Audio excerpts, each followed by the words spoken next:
Now, next was the para summary. Okay. Now, this was a kind of a moderate to difficult. I won't rate it as a pretty easy. Okay. So, Vance's Packards, the hidden persuaders, alerted the public, okay, to the psychoanalytical techniques used by the advertising industry. Okay. Its premise was that advertising agencies were using depth interviews. Okay. So, they were using depth interviews to identify hidden consumer motivations, which were then used to entice consumers to buy goods. Okay. Critics and reporters often wrongly assume that Packard, okay. Now, critics and reporters often wrongly assume that Packard was writing mainly about subliminal advertising. Okay. Now, this is what the critics and reporters thought about, okay, or assumed about. Okay. Packard never mentioned the word subliminal. Okay. But he never mentioned the word subliminal, however, and devoted very little space to discussion of the subthreshold effects. Indeed, his views largely aligned with the notion that individuals do not always have access to their conscious thoughts and can be persuaded by a superliminal messages without their knowledge. Okay. So, in case if I have to say, so the passage talks about when Packard's, okay, and when Packard, who through his work, The Hidden Persuaders, alerted the public to the psychoanalytical techniques which are being used by the advertising. Okay. However, he dealt mainly with the impact of superliminal messages. Okay. That is related to the conscious thought. Okay. And but advertising, okay, and the critics and the reporters often wrongly assume that he deals actually with the subliminal advertising. So this is the summaries all about. Okay. So let's see the options.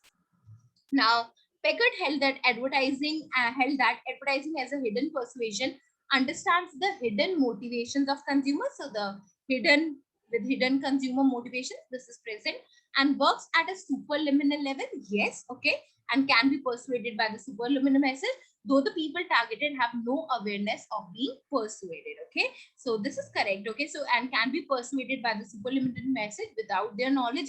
So they have no awareness of being persuaded, and this is actually the correct answer. Okay, so let's see what are the other problems with the rest of the options.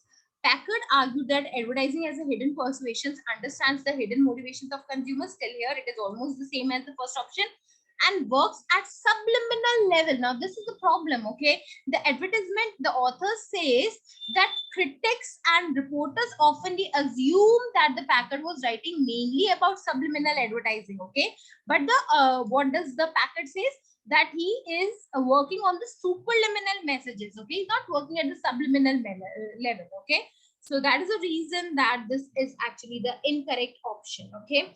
Now, similarly, that goes for the fourth option also, okay? So Packard held that advertising as a hidden persuasion builds on people's conscious thoughts and awareness by understanding the hidden motivations of consumers and work at a subliminal level, okay? So he said that he's not working at the subliminal level, he's actually working at a supraliminal messages, okay? But the people actually assume that he's working at the subliminal advertising, but according to him, he's actually working at a supraliminal level, okay? So this is again negated, okay? Now, Packard argued that advertising as a hidden persuasion works at a supraliminal level, perfectly fine, wherein the people targeted are aware of being persuaded, okay?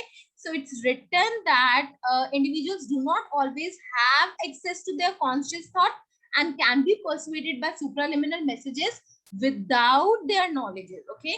And it says that they are targeted, are aware of being persuaded, okay? So they're not aware of being persuaded, okay? So that is the reason that the third is incorrect factually. So first is the correct answer, okay? So I hope you got this as a correct. Okay.